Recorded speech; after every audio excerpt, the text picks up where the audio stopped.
गुप्त साम्राज्य के दो महत्वपूर्ण राजा हुए, समुद्रगुप्त और दूसरे चंद्रगुप्त द्वितीय। गुप्त वंश के लोगों के द्वारा ही संस्कृत की एकता फिर एकजुट हुई। सम्राट चंद्रगुप्त प्रथम ने 320 ईस्वी को गुप्त वंश की स्थापना की थी और यह वंश करीब 510 ई तक शासन में रहा। तेईपोस 413 ई में सभी गुप्त वंश के राजा थे, केवल नरसिंहगुप्त बालादित्य को छोड़कर। बालादित्य ने बौद्ध धर्म अपना लिया था, इसलिए बाद के इतिहासकार उसे अलग रखते हैं।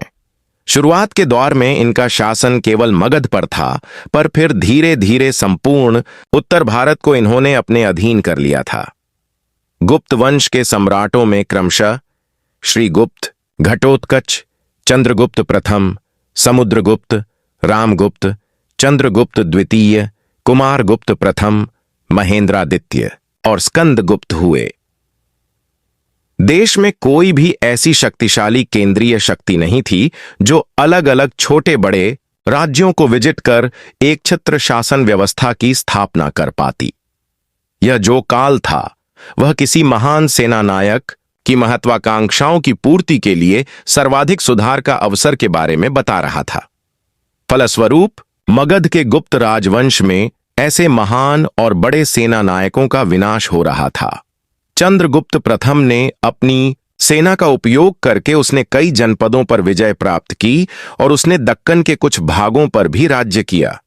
उसके बाद उसके पुत्र समुद्रगुप्त ने कुछ दक्षिणी क्षेत्रों को भी जीता। पाइवाज ई में समुद्रगुप्त ने दक्षिण में छेदी जनपद पर विजय प्राप्त की। 300 सीई सरा में समुद्रगुप्त ने मालवा और उज्जैन पर विजय प्राप्त की। गुप्त राजाओं ने दक्षिण भारत में छेदी, अस्कर, कन्नौज, चालुक्य, पल्लव, पांड्य और शेरशाह जैसे शक्तिशाली राजवंशों को पराजित किया और गुप्त शासन को दक्षिण भारत में स्थापित किया। गुप्त साम्राज्य पृथ्वी की भिन्न भिन्न सीमाओं को नियंत्रित करने वाले पहले भारतीय साम्राज्य था। उसने मौर्य और मौर्य साम्राज्य के समान क्षेत्रफल की नींव रखी, लेकिन गुप्त साम्राज्य इस क्षेत्र से अधिक व्यापक था। गुप्त साम्राज्य के दौरान प्रमुख शक्तियों ने अपने अपने क्षेत्रों में स्थिरता स्थापित की, जिसके परिणाम स्वरूप भारत में लगभग एक शताब्दी तक शांति का दौर चला।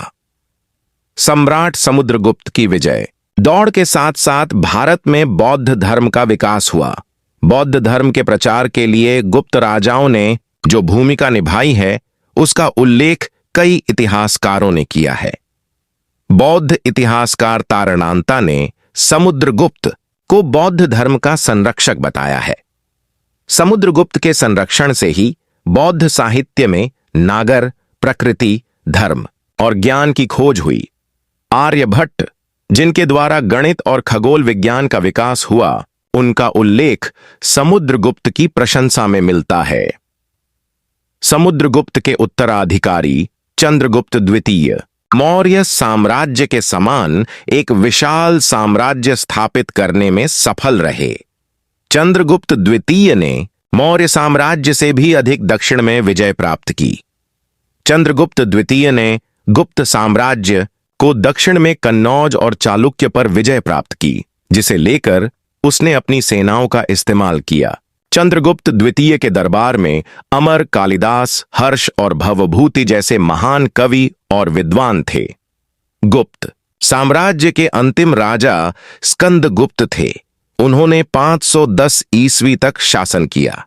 साम्राज्य के दो महत्वपूर्ण राजा हुए, समुद्रगुप्त और दूसरे चंद्रगुप्त द्वितीय। गुप्त वंश के लोगों के द्वारा ही संस्कृत की एकता फिर एकजुट हुई। सम्राट समुद्रगुप्त ने 380 ईस्वी में मालवा पर विजय प्राप्त की, परंतु 396 ईस्वी में मालवा, ग्वालियर और उज्जैन के राजाओं ने गुप्त सेनाओं को पराजित कर दिया। परंतु 410 ईस्वी में समुद्रगुप्त के पुत्र ने ग्वालियर और उज्जैन पर पुनर्जय प्राप्त की। समुद्रगुप्त के पुत्र ने केवल दक्षिण भारत को ही नहीं जीता, बल्कि उसने गुप्त साम्राज्य की सीमाओं का पूर्व में विस्तार भी किया। उसने महिष्मति के आसपास के क्षेत्रों पर विजय प्राप्त की। समुद्रगुप्त के उत्तराधिकारी चंद्रगुप्त द्वितीय ने 415 ईस्वी में समुद्रगुप्त के उत्तराधिकारी चंद्रगुप्त द्वितीय ने देवगिरी, वर्धमान, किसिंह, दिव्य और अश्वमेध पर विजय प्राप्त की। 435 ईस्वी में चंद्रगुप्त द्वितीय ने दक्षिण में चालुक्य राजाओं को पराजित किया। चंद्रगुप्त द्वितीय ने दक्षिण में चालुक्य राजाओं को पराजित किया। चंद्रगुप्त द्वितीय ने चालुक्य राजाओं के स्थान पर कृष्णदेव और रुद्रदेव को प्रतिष्ठापित किया। चंद्रगुप्त द्वितीय ने चालुक्य साम्राज्य के क्षेत्रों में राजस्व संग्रह और शिकार को नियंत्रित करने के लिए बलदेव को भेजा। चंद्रगुप्त द्वितीय के शासनकाल में गुप्त साम्राज्य की सीमाएं अंबिका, हिमालय, बैरार, दक्कन, कर्नूल, तमिलनाडु और थाईलैंड तक पहुंच गईं। चंद्रगुप्त द्वितीय ने दक्षिण में चालुक्य साम्राज्य को पराजित करने के बाद उसने इस क्षेत्र को गुप्त साम्राज्य में मिला लिया, जिसके परिणाम स्वरूप गुप्त साम्राज्य दक्कन के माध्यम से दक्षिण तक फैल गया। चंद्रगुप्त द्वितीय के शासनकाल के अंत तक गुप्त साम्राज्य के क्षेत्र में उत्तर में हिमालय से लेकर कन्याकुमारी तक और पूर्व में बंगाल की खाड़ी से लेकर सिंधु नदी तक और मध्य में गंगा और यमुना नदी के मध्य तक फैला हुआ था। सम्राट समुद्रगुप्त और चंद्रगुप्त द्वितीय ने विजय प्राप्त करके गुप्त साम्राज्य की सीमाओं का विस्तार किया। समुद्रगुप्त और चंद्रगुप्त द्वितीय ने ही भारत में संस्कृत भाषा की एकता स्थापित की। संस्कृत भाषा का विकास वैदिक काल से ही आरंभ हुआ था, परंतु संस्कृत शब्द का प्रयोग प्राचीन भारत में किसी भाषा का वर्णन करने के लिए नहीं होता था।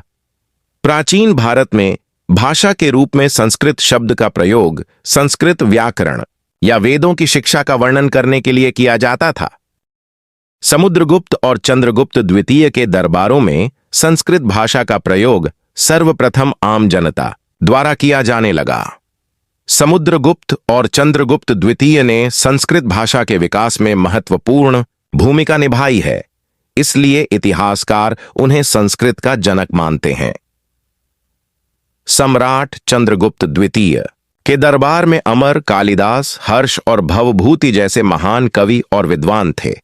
अमर कालिदास के नेत्रांतर, निषाद, तिष्ठी, रामचंद्र, विक्रमादित्य और कामसूत्र के प्रसिद्ध ग्रंथ थे। हर्ष के नाटकों में रघुवंशम, प्रियेस्ती, विक्रमादित्य, पार्वती और भवभूति का उपन्यास कदम्बिनी में देश और नगर का उल्लेख है, जो गुप्त साम्राज्य के अंतर्गत भारत के विभिन्न क्षेत्रों का उल्लेख करते हैं।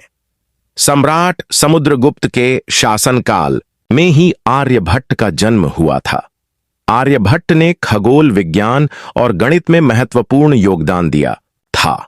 आर्यभट्ट ने 499 में पंच सिद्धांत का लेखन किया, जिसमें पृथ्वी की परिक्रमा के समय की गणना की गई थी। आर्यभट्ट के अनुसार पृथ्वी की परिक्रमा 360 दिनों में होती है, जबकि अब तक सभी खगोलविदों ने पृथ्वी की परिक्रमा 365 दिनों में होती है। आर्यभट्ट ने ही अंकगणितीय के नियमों को सरल बनाया था। गुप्त साम्राज्य के दौरान भारतीय संस्कृति में एक पुनरुत्थान लाने वाला अंतिम राजवंश गुप्त राजवंश था। गुप्त राजाओं ने कला, विज्ञान, वाणिज्य, भूगोल और दर्शनशास्त्र को प्रोत्साहित किया। सम्राट चंद्रगुप्त द्वितीय के शासनकाल में गुप्त साम्राज्य के समृद्धिकरण में वृद्धि हुई। समुद्रगुप्त और चंद्रगुप्त द्वितीय ने भारत में संस्कृत भाषा की एकता स्थापित की, जिसके कारण संस्कृत भाषा का विकास हुआ। Thank you for watching.